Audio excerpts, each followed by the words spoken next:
Welkom terug. We waren even weg. We hadden een Godzegen. Maar we zijn terug. Amen.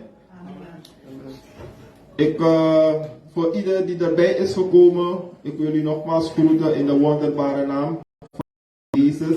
Namens God's Glory Ministry Nederland. Ik groet u van deze plaats uit. Welkom, God zegen. En vandaag wil ik het hebben over de komst des Heren. De komst van Jezus Christus. De komst der Heren. Amen. Dat is ik denk dat die internet is niet goed. Maar hij gaat weg. Hij maakt zeg maar die verbinding. Oh, oké. Maar hij komt weer terug. Dus oké. Gewoon later. Amen. Nou, Jezus is aanwezig, dat is belangrijk. Ja. Internet moet op ons wachten. Wij moeten niet op internet wachten. Snap je? Het werk van de Heer gaat door. Jezus gaat door. Amen.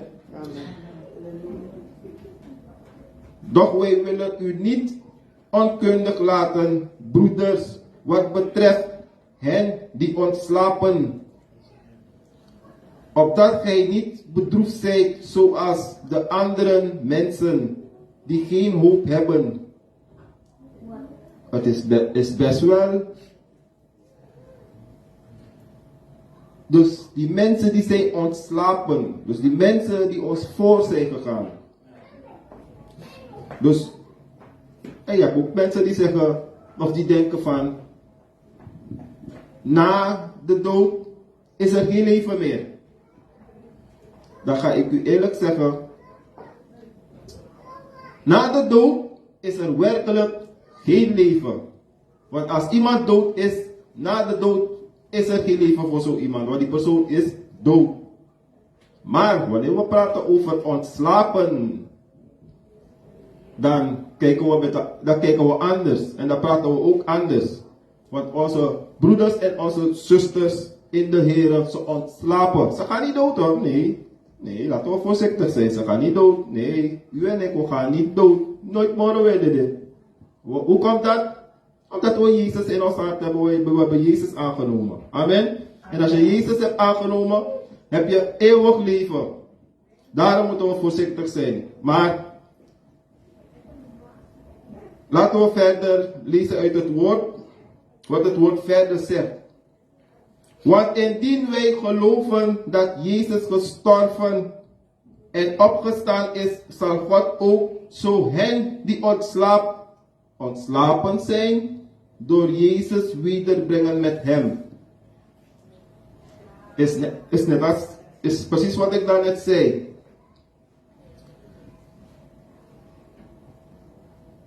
Wanneer we Jezus in ons hart hebben, zoals Jezus gestorven is en is opgestaan, precies zo gaat de Heer ons weer ook laten opstaan. Mooi. Dus, we hoeven niet te vrezen. Je hebt mensen die vrezen, dit. Nee, je gaat niet dood, hou op. Wanneer we die oude mens gaan, wanneer er een doopdienst is, dan moet u weten dat u daar die oude mens begraaft. Die oude mens begraaft u daar. En u staat weer op met Christus. Maar, ik hou het ten goede. We zijn ook ermee bezig om, we gaan ook dooplessen geven. Want er zijn mensen die daar in getraind moeten worden en moeten weten waarom ze dopen. Amen. Dus we gaan die dooplessen, die komen eraan. Dus houdt u zich gereed. Voor zij die nog niet gedoopt zijn, zij die nog niet onderdompeld zijn. Amen. Dan gaan we verder naar vers 15. Want dit zeggen wij u met een woord des Heeren. Wij levenden, die achterblijven tot de komst des Heeren. zullen in geen geval de ontslapenen voorgaan. Want de Heer zelf zal op een teken bij het roepen van een aartsengel en bij het geklank ener bazuin Gods nederdalen en van de hemel en zij die in Christus gestorven zijn, zullen het eerst opstaan. Lieve mensen, we praten hier vandaag over de komst van Christus. Die mensen die ontslapen zijn, zij gaan eerst. Dus die mensen die al voor u zijn gegaan, ze zijn ontslapen in de Heer, zij gaan eerst. Dus bij Jezus hebben die mensen voorkeur. Amen. Het is niet iets dat iemand een knop daar aan kan gaan draaien of kan gaan bepalen of mag daarover zou hebben om te zeggen van, broeder, jij gaat eerst. Want met die vriendjespolitiek, hè, of zuster, jij gaat eerst. Nee, Jezus heeft het al bepaald hier wie als eerst met hem meegaat. En die mensen die niet geloven dat hij terug zal komen, wel, het zal als meer dan een verrassing voor ze zijn wanneer Christus terugkomt. Het zal echt meer dan een verrassing voor ze zijn, omdat u moet weten, die grote God die wonderen doet, die u geneest heeft, die u bevrijd heeft, die alles voor u voorzien heeft. Ik kan u één ding vertellen, hij komt terug. Hij komt terug. En hij komt niet terug zomaar. Nee, hij komt terug om u te halen, u en ik te halen. Hij komt om u en ik te halen. Ergens zegt de Bijbel nog, en wanneer hij komt, wanneer ik kom, zal ik u tot mij nemen. Dus, maar vandaag zijn we hier bij Thessalonicense. Dan gaan we verder lezen, want de Heer zelf zal op een teken bij het roepen van een aartsengel en bij het geklank ener bazuin Gods nederdalen van de hemel en zij die in Christus gestorven zijn, zullen het eerst opstaan. Daarna zullen wij levenden die achterbleven samen met hen op de wolken in een oogwenk weggevoerd worden. Dus, ik kan u één ding vertellen. De boodschap die God vandaag aan u vertelt, die Jezus, wat het woord is Jezus zelf. De boodschap hier in dit woord, die verkondigd wordt vandaag. Het moet iets met u doen.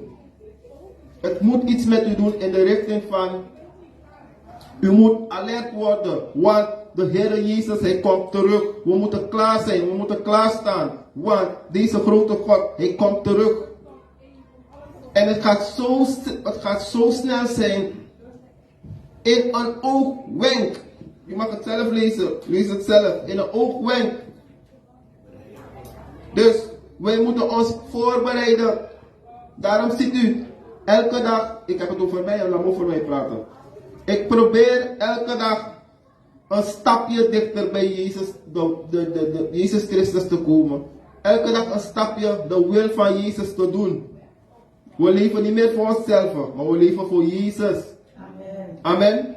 En we moeten waken, niet alleen voor onszelf, maar ook voor onze naasten, onze kinderen. We moeten waken voor elkaar. Dat alles mag weer naar Jezus. Dat iedereen samen met Jezus Christus, als hij komt, dat ze allemaal meegaan. Dat we allemaal meegaan met Jezus. Amen. Want het zou meer dan naïef zijn als we alleen aan onszelf zouden denken om te zeggen van, oh, ik moet klaar zijn hoor, want Jezus komt, ik moet klaar zijn. Nee, uw broeder ook, uw zuster ook, uw kinderen. Amen. We moeten ze klaarmaken, we moeten ieder klaarmaken. Daarom is het heel belangrijk dat we ernst gaan maken met de dingen van de Heer. Dat we ernst gaan maken met hetgene van God. Amen. Want hij komt terug.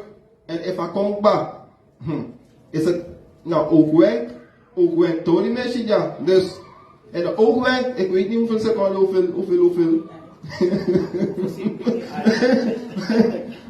Ik hoor het al, voorzien pingi ai. Dus, dat wil zeggen, dan moet je nagaan, er gaat bazuin zijn. Er gaat bazuin zijn. Maar toch zie je weer, binnen een oogwenk, dus een heel bazuin. Hoe lang kan bazuin duren dan?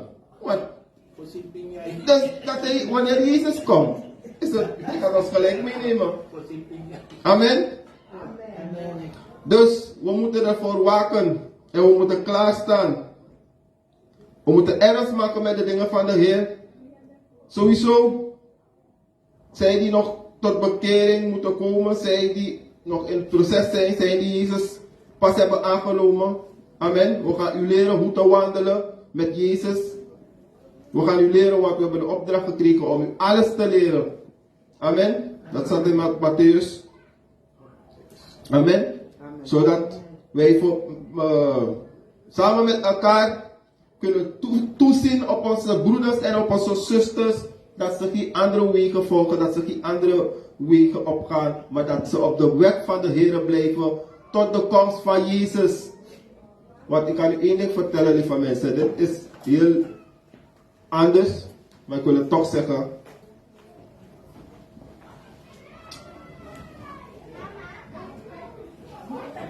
Jezus is met ons tot aan de voleinding der wereld.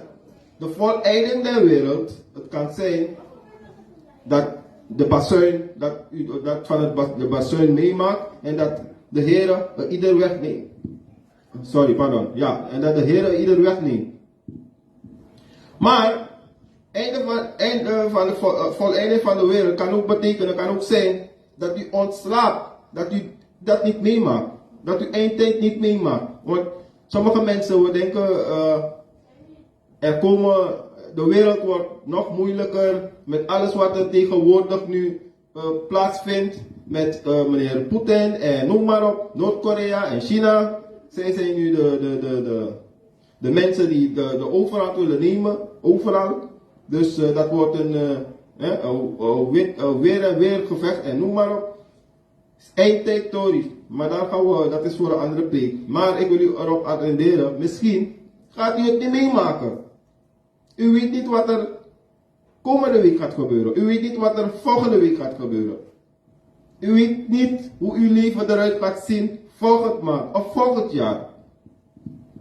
Maar van deze plaats uit, we beginnen bestraf alle de bolwerk voor die debris. Amen. Samuiting tap de wang san musi aan nieuwjaar is hij op.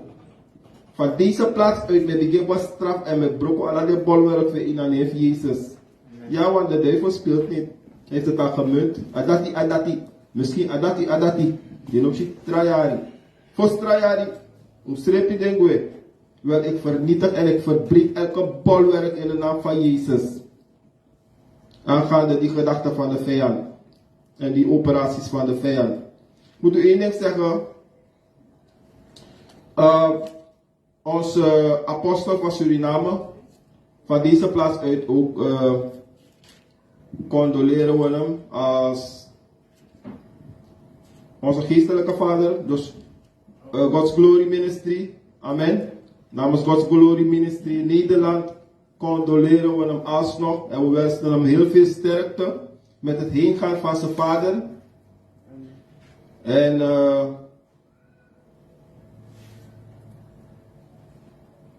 prijs de Heer. Het is we hebben een sterke apostel. Amen. Prijs de Heer, we hebben een sterke apostel. En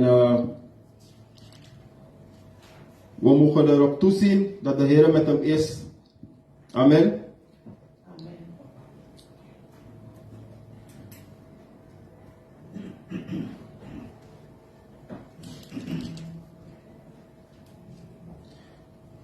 Vers 17, lieve mensen, we gaan terug. Daarna zullen wij levenden die achterblijven samen met hen op de wolken in een oogwenk weggevoerd worden, de Heere tegemoet in de lucht. En zo zullen wij altijd met de Heere wezen. Vermaan elkander dus met deze woorden. We zullen altijd met koning Jezus wezen. We zullen altijd met de Heere wezen. Het begint bij uw bekering. U hebt Jezus aangenomen. Wel, ik kan u één ding vertellen. U hebt Jezus aangenomen en Jezus, hij laat u nooit meer. Hij doet zijn werk. Hij doet wat hij moet doen in u. Maar, met de vrije wil. Jezus dwingt niemand. De Heere dwingt niemand met een vrije wil. Want ik ga u één ding vertellen. Om op de plek te komen waar u moet zijn. U gaat moeten loslaten. U gaat dingen moeten loslaten. U gaat mensen moeten loslaten misschien. Er zal heel wat gebeuren. Want we leven nu in de geest. Niet in het vlees, maar in de geest.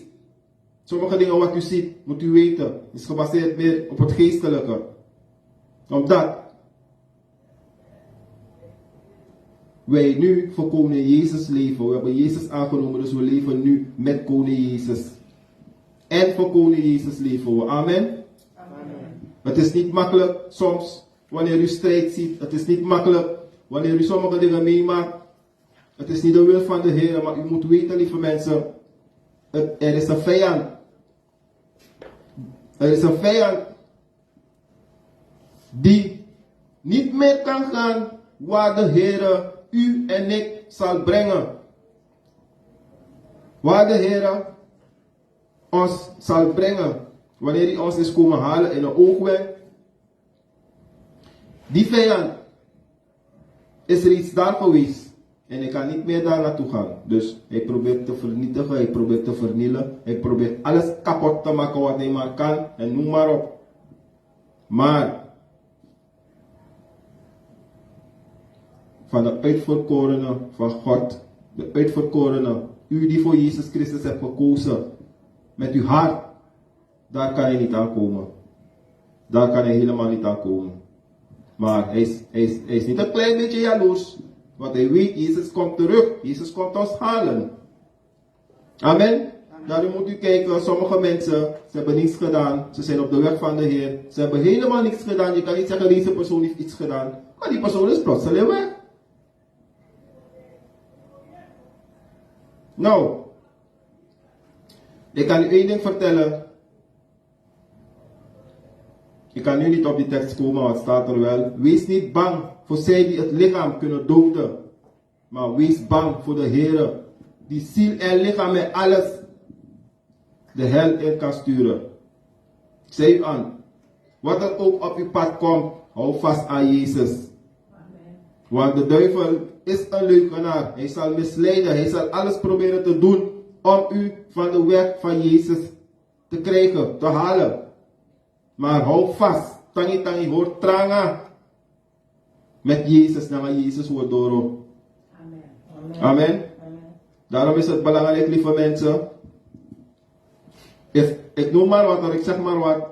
Als u iemand was bijvoorbeeld, san alaude, je bent smoken een sigaret, of je bent gewoon drinken, of lieve mensen, wanneer je Jezus hebt aangenomen, je normaal doet dit hem dat moro, sorry, maar je hebt lust den sani. Het is wel een beetje hard, misschien je lobby sigaret of je lobby een biertje of noem maar op. Maar je gaat het moeten laten, achterwege moeten laten, omdat wij heilig zijn. We leven een heilig leven. Christus in ons is heilig. Amen. Amen. Amen. Dus zo zijn er nog een paar dingen, meer dingen waar wij van los moeten komen. Maar die verandering gaat er komen. Dus sowieso de Heer, ik kan u vandaag ook zeggen, de Heer wil verder met u gaan, hoger op met u gaan. Amen. Amen. Jezus wil u hoger op. Het is niet gewoon van dat we moeten blijven van elke keer, net alsof we kerkje spelen. Nee, het is bloedserieus. We spelen geen kerkje. We hebben geen tijd ervoor. Het gaat hier tussen leven en dood. Amen. Amen. Het gaat hier om Jezus. Het gaat niet om broeder Murray of zuster Patricia of nee. Het gaat helemaal niet om ons. Het gaat om de Heer. Amen. Maar we moeten waakzaam zijn dat elke stap die we doen, alles wat we doen, betrekking heeft op het woord. Alles wat we doen, elke stap die we gaan nemen, dat het God moet verheerlijken. God moet breken. Amen. Amen. Daarom zie je, ik heb het vroeger niet makkelijk gehad, ik moet u eerlijk zeggen. Is één ding waar de vijand me altijd had gepakt. Dat ben je de vrouw. Want je leefde vroeger alleen maar met de vrouw. Nee, praktiseert dat ook, maar wacht. Hoe wil God het eigenlijk hebben? Je denkt niet eens na van, maar hoe wil Jezus het hebben? Amen. Amen. Dus, we moeten de wil van Jezus doen. De komst van de Heer is, ik ga u één ding zeggen. U moet, wanneer u in Christus bent, u moet zich verheugen. U moet breken, want Jezus ook komt bakken. De chiso stress sawe abi. De chiso sani sawe absolutie. Het gaat voorbij gaan. Het weegt niet op tegen het eeuwig leven. Dat van u, dat van de vijand. Het weegt niet op tegen eeuwigheid. Tegen het eeuwig leven die Jezus u geven zal. Reeds gegeven heeft. Want zodra je Jezus hebt aangenomen, heb je al eeuwig leven, zegt het woord. Je hebt het al, jij bepaalt wanneer, welk moment je dingen probeert te spelen, dat je terug een stapje terugneemt van Jezus naar wat raconte ja. Nee, lieve mensen, houd u vast aan Jezus, houd vast. Amen. Amen. Laat u wel gaan naar 2 Petrus 3.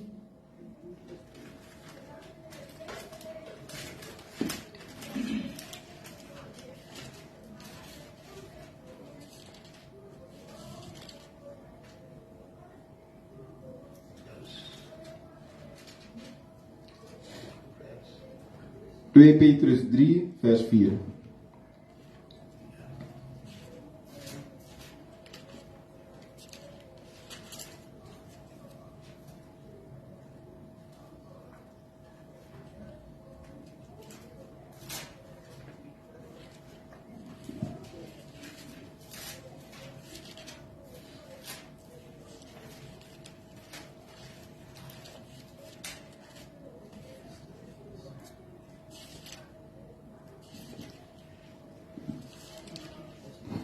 Twee Petrus, dat staat helemaal achter van je Bijbel, ongeveer bij 1 Johannes. Ja, voor 1 Johannes. Dan krijg je Petrus. Heeft u het? Hoor ik een amen? Is ongeveer na Hebreeën, na Jacobus. Dan krijg je Petrus. 2 Petrus 3, vers 4. Maar we gaan bij vers 3 beginnen. Omdat u moet weten. U moet van alle kanten weten. U moet van alle kanten, we hebben het over de komst van Jezus Christus. Maar daarin moet u van alle kanten weten. Ik zei u al, het is niet een makkelijk iets. Want wat u heeft, hebben andere mensen niet. Wat u heeft, zoeken andere mensen. Ze zoeken het. Amen? Ja, je kan, je mag het. Ja. Dus, wanneer wij praten over eeuwig, wanneer Jezus het heeft over eeuwig leven, dan moet u weten, het is eeuwigheid. Dat want je bestaat je gaat voor altijd bestaan. Misschien niet in dit lichaam, ook niet in dit lichaam. Want dit lichaam gaat zo meteen terug naar de aarde. Ja, dit lichaam gaat hier blijven. Het gaat terug naar de aarde. Amen. Amen. En laat niemand u misleiden met crematie gedoe, want dat is van de duivel. Amen. Amen. Niemand moet u misleiden, we gaan het gelijk zeggen. En een van deze dagen ga ik ook daarover spreken, prediken. Ja, crematie is gewoon van de duivel, punt. Jezus heeft, we nemen het voorbeeld van Jezus. Amen. Amen. Jezus is netjes in een graf, hoewel het niet zijn graf was, het was geleend. Maar hij heeft ons een voorbeeld gegeven. Amen. Amen. Dan wil ik die lieve zuster uitnodigen om het even voor ons te komen lezen. Ja, komt u maar. Ik heb nog geen bril op, maar ik ga mijn pers doen. Amen. Amen.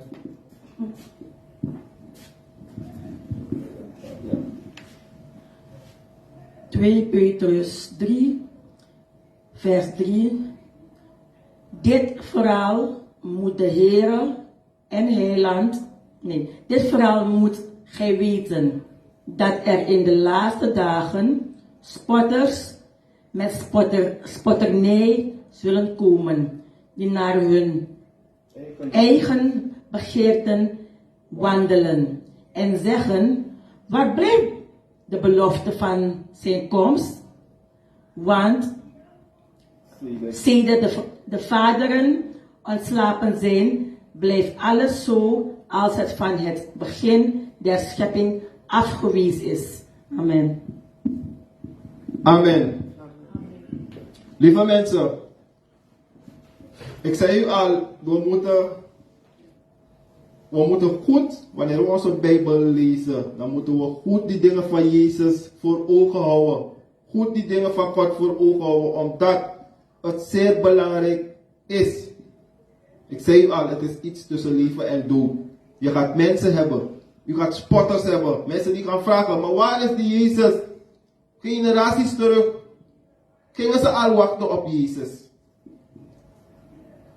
Mensen hebben een blik om te kijken, om te denken van, nou, vorig jaar zou Jezus komen. 7 jaar terug zou Jezus al komen. Tangano anoko. Tot nu toe is hij niet gekomen. Spotters! Het zijn spotters die zo denken. Hè? Want wanneer je gelooft in Jezus, dan ga je weten dat Jezus terugkomt. Wanneer je naar de dienst komt, amen, en je komt met een verwachting, je weet dat Jezus het gaat doen, dan gaat hij het ook doen. En zo ook de komst van Christus, u moet weten, hij komt terug en hij zal komen. Amen. Amen. Jezus zal komen, hij zal terugkomen. Amen. Om ons mee te nemen in een oogwenk. Amen. Amen. En denkt u niet, laat niemand u vertellen, Jezus gaat ons meenemen met een bus of een weet ik veel wat. Amen. Ook bang aan de comedie. Nee. We gaan de lucht in. Op de wolken, zeg het woord. We gaan de lucht in. Amen. Amen. En deze spotters, je moet nagaan, zijn mensen die niet bekeerd zijn, mensen die Jezus niet kennen, mensen die Jezus niet willen kennen. En mensen die niets van Jezus willen weten. Het zijn mensen, meestal, je mag zeggen wat je wil, ze gaan zich nooit bekeren. Nooit. En weet je waarom? Ze zijn gewoon niet bestemd. Ze zijn niet uitverkoren. Hun bestemming is anders dan die van ons. Hun bestemming is anders dan die van u en ik. Wij geloven dat Jezus terugkomt en dat hij ons zal meenemen. Amen. Amen. We blijven in de Heer. We volharden in de Heer. Hoe moeilijk de strijd ook is, we geven niet op. Wat het ook mag zijn. We geven niet op. Elke boze tong wordt vernietigd en verbroken in Jezus' naam. Ze kunnen geen vat hebben op ons leven. Ze kunnen geen vat hebben op ons. Amen. Want de Heere, onze God, is met ons. Hij zal komen, maar hij is met ons. Hij is elke dag met ons. Amen. Amen. Laat me u meenemen naar Openbaring 22. Want het is goed, het is heel goed en verstandig om voor Jezus te kiezen. Om Jezus Christus te volgen en niet te spotten met de dingen van Jezus. Amen. 22 vers 12. Openbaring 22 vers 12.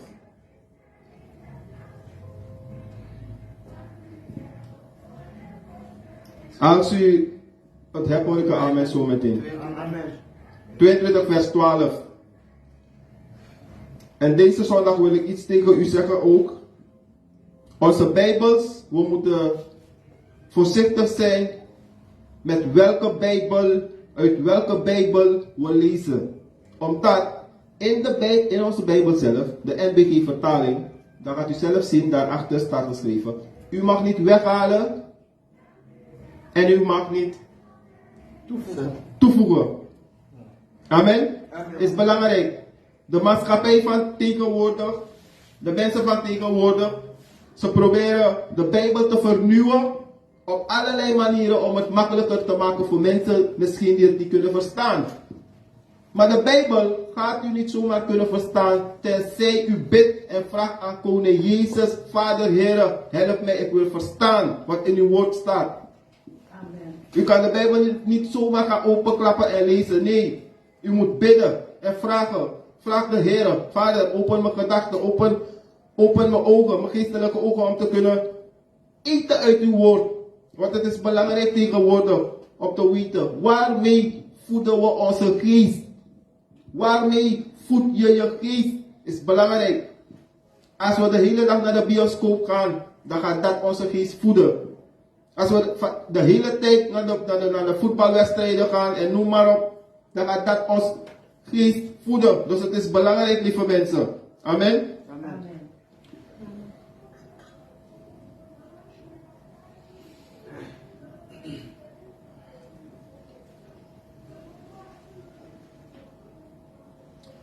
Zie,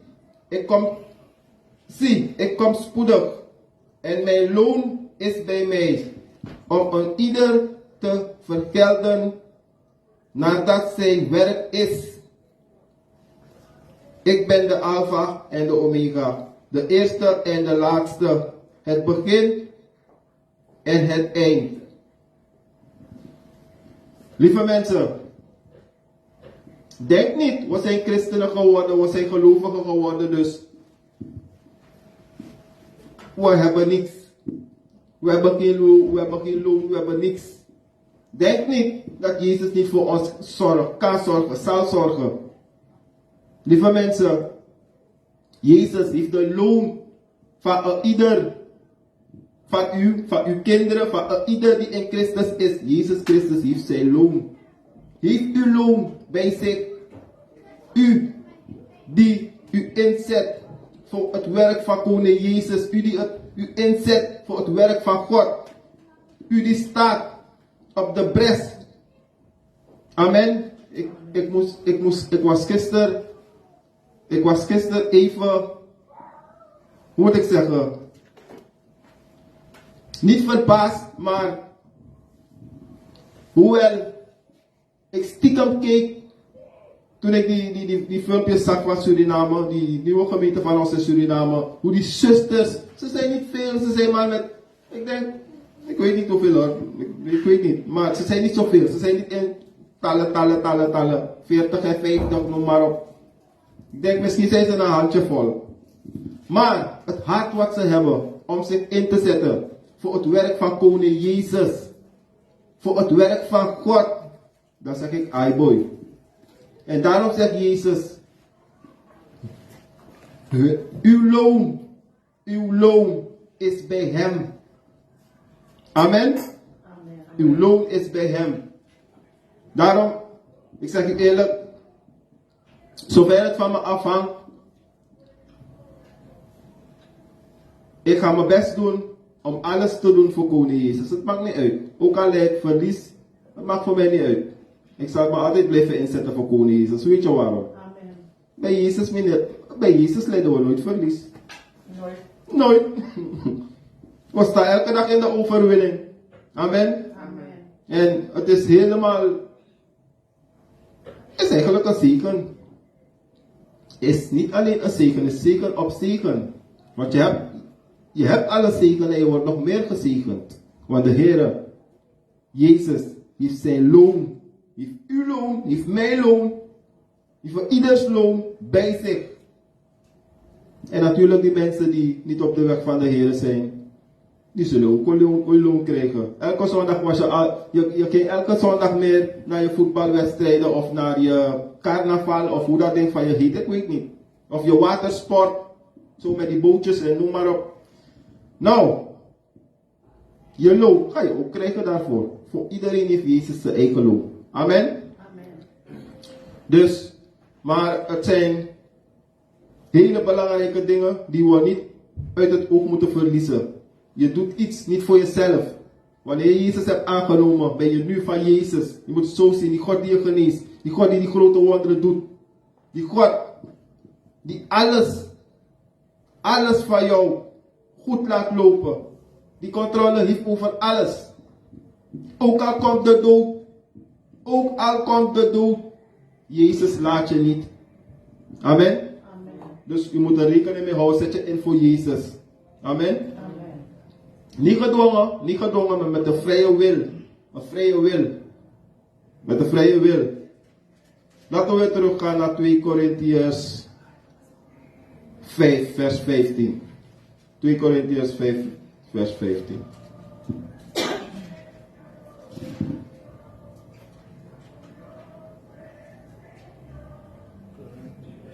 Ja.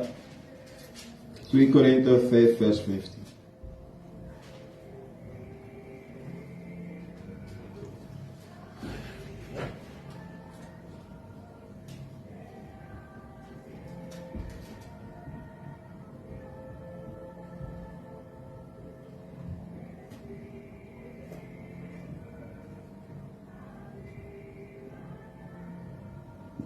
Hoor ik een amen? Amen. Als u het hebt, 2 Korintiërs 5, vers 15. Vers 15. Ja, 2 Korintiërs 5, vers 15. Jezus is goed, amen. Er is geen andere weg beter dan de weg van de Heer. Er is geen andere weg beter dan de weg van koning Jezus.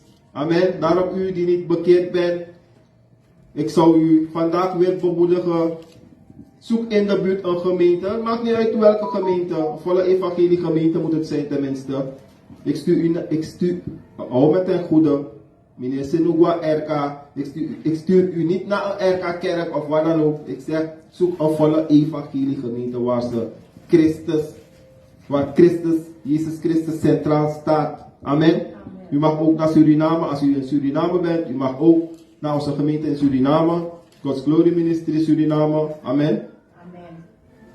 Bent u in Nederland, bent u in België, bent u in Frankrijk, bent u in waar dan ook ter wereld. U mag onze gemeente altijd bezoeken. U bent welkom. Amen. Amen. 2 Korintiërs 5 vers 15. Ja. Ja.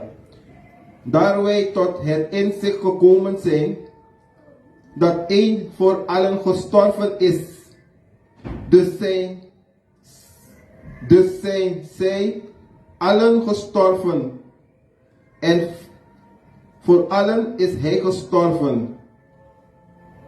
Opdat zij die leven niet meer voor zichzelf zouden leven, maar voor hem die voor hen gestorven is en opgewekt.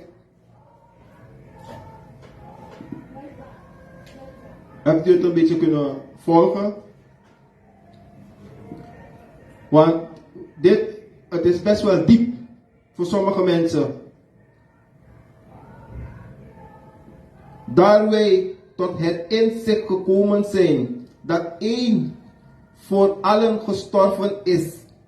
Dus zijn zij allen gestorven. En voor allen is hij gestorven, opdat zij die leven niet meer voor zichzelf zouden leven, maar voor hem die voor hen gestorven is en opgewekt. Dus, lieve mensen, wanneer je Jezus hebt aangenomen, u leeft niet meer voor uzelf. We leven niet meer voor onszelf, maar voor hem. We leven voor Jezus die gestorven is en weer is opgestaan. Amen. Want hij is voor u gestorven. De Heer is voor u gestorven. Deze dagen, ik zeg u eerlijk, misschien zou je nog een goede vriend kennen of vinden ergens, die misschien voor een andere goede vriend wil sterven. Maar ik zeg u eerlijk, ze zijn allemaal te laat. Jezus heeft dat al gedaan. Dus hou Jezus vast. Hou Jezus vast. Ik zeg u, Jezus heeft de prijs betaald voor u. Amen. Jezus, hij is voor de gehele mensheid gestorven. Amen. Amen. Dus Laten we dat vasthouden. Soms is het niet vanzelfsprekend dat we verwachten dat sommige mensen spontaan de Heer gaan dienen met de oprechtheid of de Heer gaan dienen, de Heer aannemen, maar we moeten ook voor ze bidden. Amen. Dat de Heer hun harten ook kan bewegen, zodat ze zich kunnen bekeren. Amen. Bij deze wil ik alvast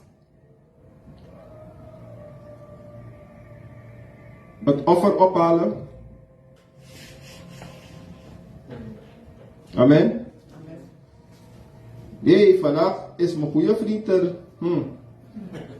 Vorige week was hij even, maar van Tilade, vandaag is hij er. Amen. Amen.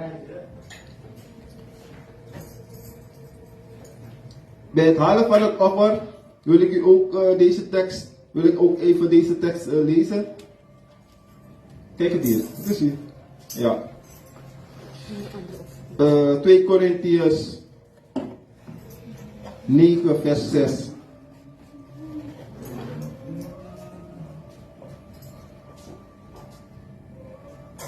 Twee Korintiërs 9 vers 6.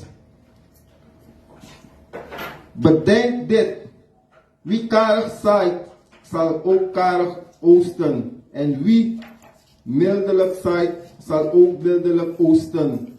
En ieder doet naar dat hij zich in zijn hart heeft voorgenomen.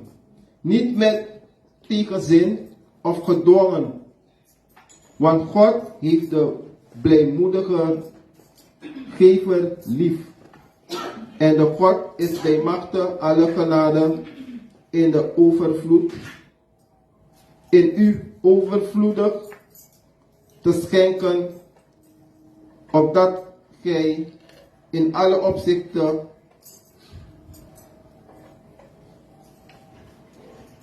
te allen tijden van alles genoegzaam voorzien. In alles goed werk overvloedig mocht zijn, gelijk geschreven staat. Dus, we hebben een stukje kunnen lezen waar Jezus loon heeft. Zijn loon. Maar hier zien we weer wat anders staan. En daarom is het belangrijk dat u niet zo met iemand sta gewoon rustig. Hou goed vast, hij mag niet vallen. Hou goed vast, ja. Ja, we mogen in ieder geval weten dat wanneer we zaaien voor de Heer, dat Hij ons zal zegenen. Amen. Amen. Hoe dan ook, al zaait u, hoe u ook wil zaaien, u moet altijd in uw hart, voordat u gaat zaaien, voor de mensen, vooral, voordat u naar de dienst komt, wil ik u een koning geven. Voordat u naar de dienst komt, dat staat ook hier, dat kunt u ook lezen hier. Voordat u gaat zaaien, amen, draagt u het op, amen, voordat u naar de dienst komt, draagt u het op aan de Heer van zeg, Heer, dit ga ik voor u zaaien, Heer, dit is voor u. Amen. Amen. En dan kunt u komen en dan kunt u dat zaaien. Amen. Amen. Prijs de Heer. Halleluja. Eigenlijk moeten we een mandje hebben, maar van deze dagen ga ik ervoor zorgen. Ik had met de zuster gesproken over zo'n rieten mand. Amen. Maar dat komt nog. Halleluja. Dan wil ik u vragen, gaan staan. Eerbiedig gaan staan. We gaan het offer opdragen aan de Heer. Halleluja. Heer Abba Vader, in de naam van Uw Jezus Christus, Vader, kom ik voor uw troon van genade deze dag weer opnieuw, Heer Vader.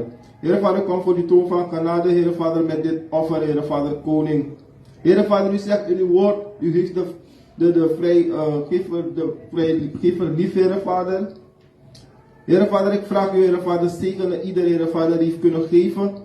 En zegen ook zij die niet konden geven deze keer. Vader, zegen ieder, Heer Vader, die op welke manier dan ook zal doneren, een donatie gedaan heeft op de gemeente of in Suriname, of geholpen in de gemeente in Suriname. Heere Vader, ik vraag u zegen allemaal, Heere Vader, Koning. Dit bid ik en vraag ik weer in de naam van Jezus Christus, Heere Vader. Dat het tot eer en glorie van u mag zijn, Heere Vader, Koning. En dat het mag gaan voor wat het bestemd is, Heere Vader, om te doen. Voor uw werk, Heere Vader. Ik dank u, Heer, in de naam van Jezus Christus. Halleluja.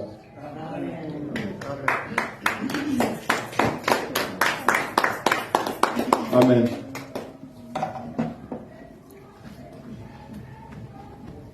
Ik kan u één ding vertellen. Er is feest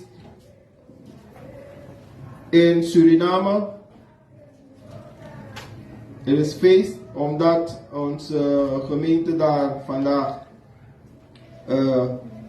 ja, het is opening. En ik zei het al, de Heer gaat grote wonderen doen.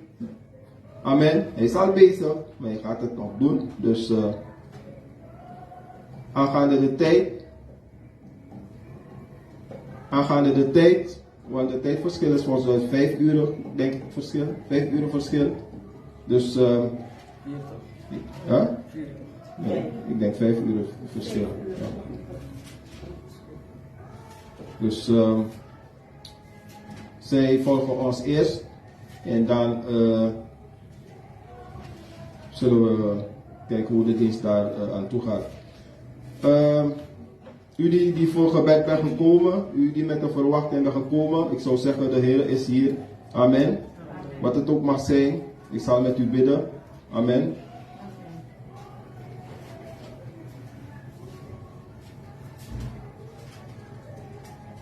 Ik wil, heeft iemand een bemoediging? Niet een getuigenis, een bemoediging. Heeft iemand een bemoediging? Geen bemoediging. Je mag elkaar bemoedigen in de Heer. Daarom zijn we één. We zijn één grote familie. We zijn één familie. Amen. Ik ben nieuw gekomen in de familie, maar we zijn één familie. We blijven familie. In Christus Jezus. Amen.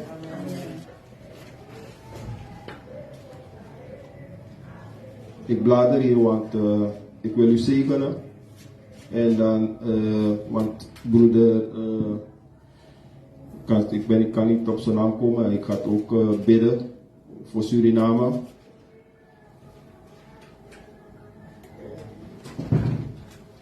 Maar ik wil u meenemen naar nummer 6. Nee. Die ga ik zelf.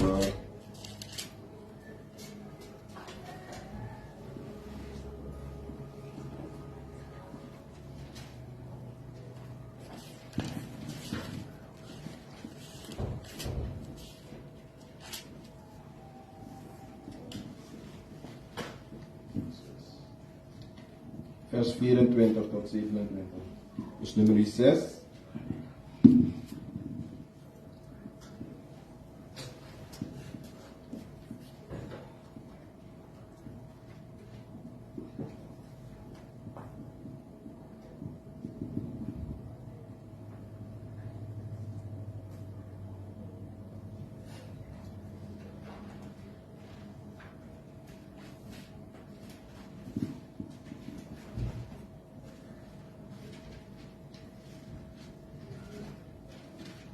Nou, het lijkt of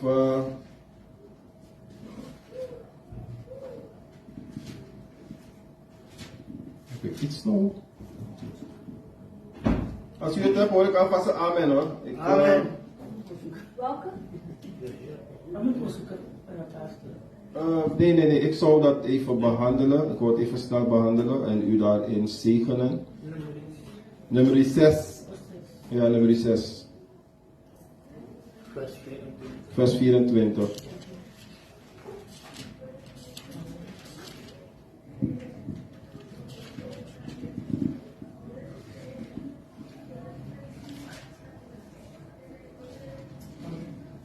Nou, als iemand het heeft, dan mag u het voorlezen. Nee, je mag het voorlezen. Ik heb het, maar ik dacht, ja, iemand kan het voorlezen. Want ik wil u daarin zegenen. Nummer 6, vers 24. Kom maar.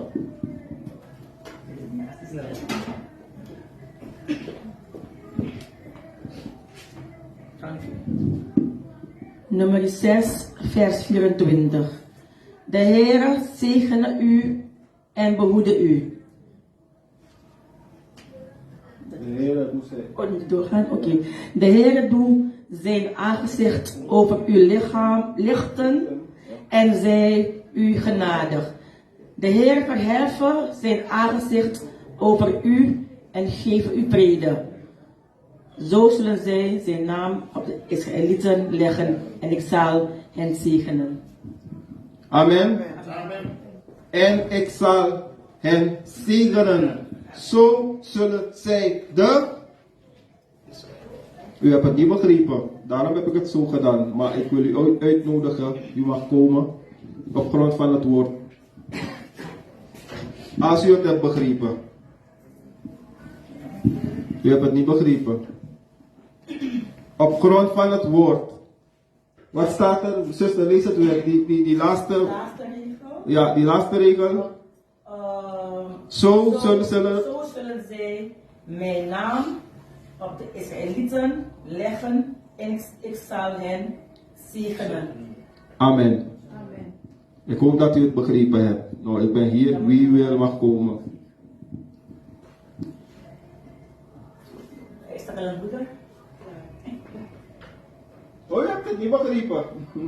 Op grond van het Iedereen woord moet zegenen. moet ik u zegenen. Ja, allemaal Zo, zegenen. Maar hoe zo, moet je het doen? zoals het woord het zegt, het woord zegt het al. We zullen onze hand... Ja, toch? We zullen onze... Zo zullen zij zijn naam op de Israëlieten zeggen en ik zal hen zegenen. Moeten we opstaan? U mag komen. Niet opstaan, u moet komen. U mag komen. Als wij komen. Ik wacht op jullie. Ik sta paré op u. Oh, mogen daar gaan. Ja, jullie mogen komen. We zijn niet in een kathedraalkerk. Ik kom een zegen halen. Nee, op grond van het woord. Nou, dan gewoon teken. Kom maar. Ja. Weet je wel? Kom maar, kom. Niet met je telefoon de hele tijd in de dienst. Ja. En de Bijbel en de tekst. Ik zegen nu op grond van het woord. Halleluja.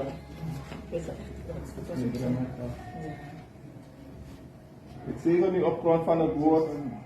Heere Vader, zoals het woord zegt, we zullen onze handen op ze leggen, op de Israëlieten leggen, Heere Vader. En u zal ze zegenen, Heere Vader, op grond van het woord. Wees gezegend. In Jezus' naam. Halleluja. Komt u maar. Zoals op grond van het woord, Heere Vader, leg ik mijn handen, Heere Vader, op de Israëlieten, Heere Vader, koning. En ik vraag, Heere, zegen ze, Heere Vader. Zegen ze, Heere koning. In Jezus' naam. Halleluja. Amen. Waarom blijf je zitten? Je bent al gezegend, toch? Nee, kom. Heere Vader, op grond van uw woord, Heere Vader, zoals het staat geschreven, Heere Vader, we zullen de handen leggen op de Israëlieten, Heere Vader. En ik vraag u, Heere Vader, zegen ze, Heere Vader. Zegen ze, Heere Vader. Halleluja. Daarom vroeg ik, hebben jullie net begrepen? Je kan het weer gaan lezen, want je kan het altijd weer gaan lezen. Halleluja. Heere Vader, op grond van uw woord, Heere Vader, dat wij onze handen op de Israëlieten zullen leggen en zullen ze zegenen, Heere Vader, op grond van uw woord. Wees gezegend. Halleluja. Amen. Zo, ik ga de dienst besluiten, maar voordat ik dat doe, of nadat ik dat gedaan heb. Halleluja. Ik ga de dienst besluiten en nadat dat gebeurd is, dan ga ik broeder, hoe heet je weer, Rayelo vragen om te komen bidden. Hij gaat bidden voor Suriname en hij gaat bidden voor de gemeente hier. Amen. Amen. Dus is een opdracht die we hebben gekregen. Dat moet gebeuren. Maar ik zal eerst de dienst afsluiten. Amen. Heere Vader, in de naam van Jezus Christus, dank u voor deze dag, Heer Vader. We geven u alle lof, alle eer, alle aanbidding, Heer, die u toekomt, Heer, in de naam van Jezus Christus.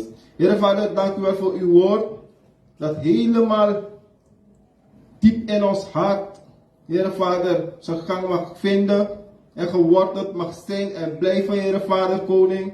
Heer, ik dank u wel daarvoor, Heer, in de naam van Jezus Christus.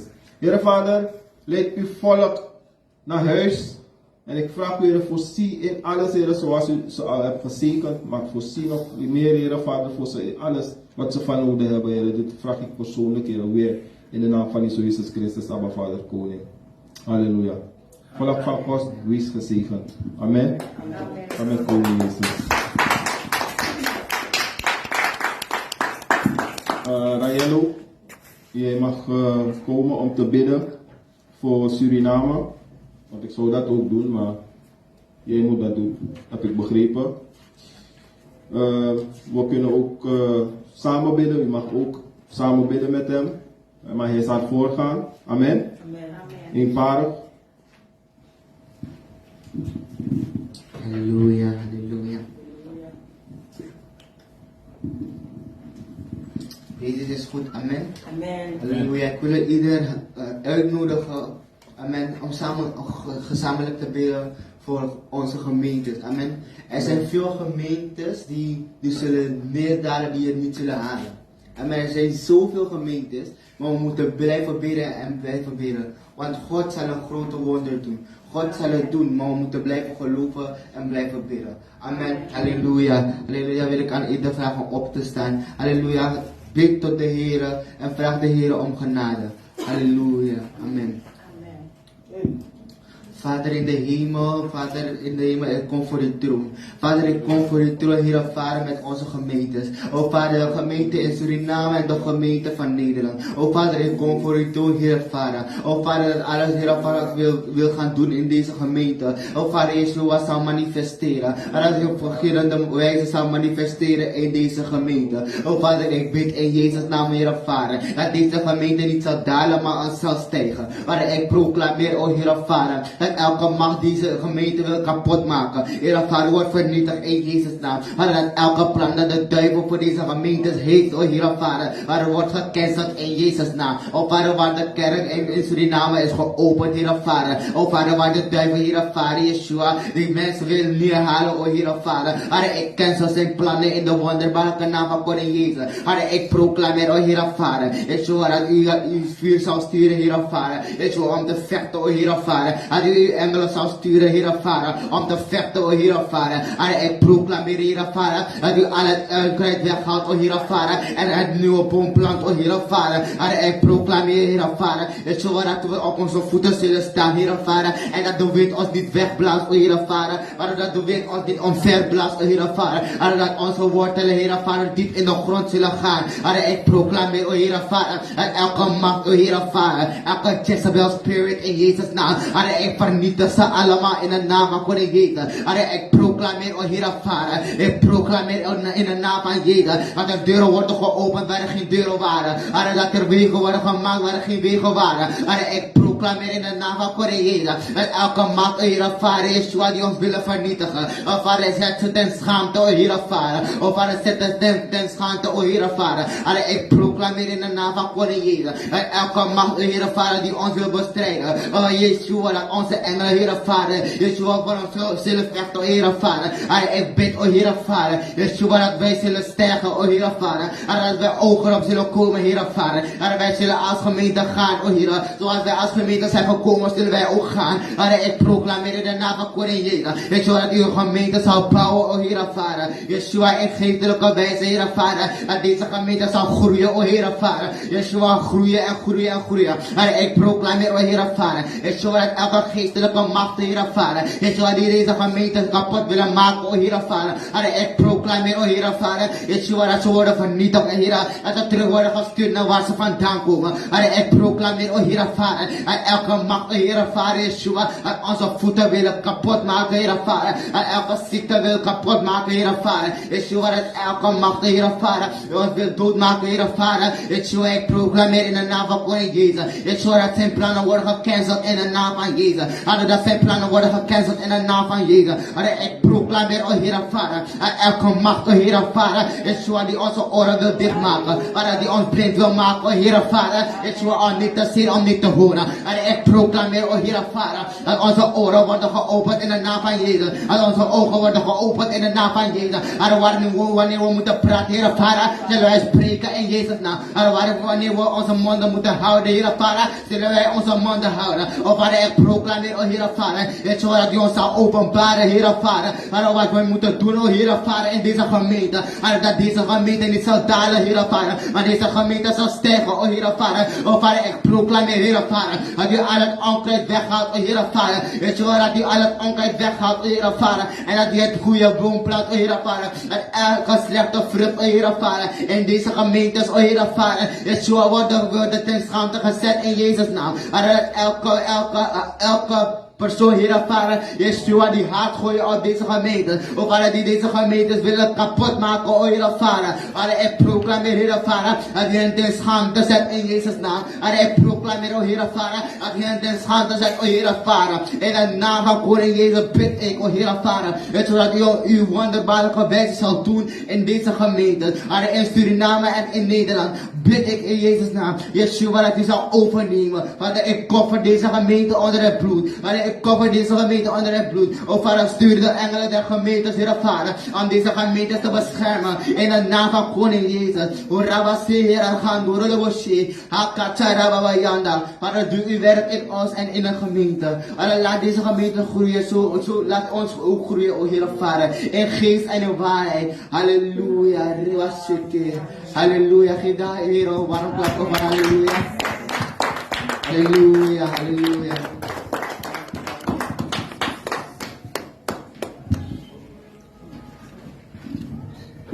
Amen. Het was machtig, het is machtig. Prijs de Heer. Lieve mensen, richt u op de Heer, richt u op God.